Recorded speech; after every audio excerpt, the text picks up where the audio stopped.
حضرت ابراہیم علیہ السلام کا وہ واقعہ اسی پارے میں ذکر کیا گیا ہے.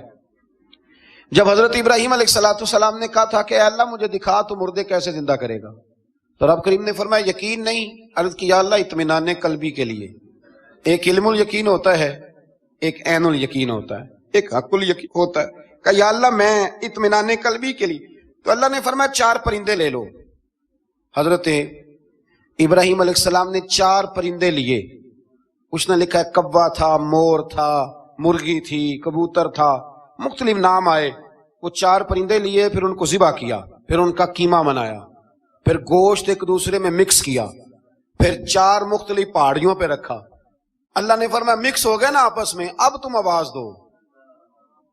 حضرت ابراہیم نے آواز دی اور رب نے زندگی دی، اور وہ پرندے اپنی ٹانگوں پر چلتے ہوئے حضرت ابراہیم کے پاس آ کے کھڑے ہوئے. تو فرمایا ابراہیم جس طرح ان کو زندہ کیا نا، اسی طرح پھر قبروں سے میں ہڈیاں بھی زندہ کر کے نکال دوں.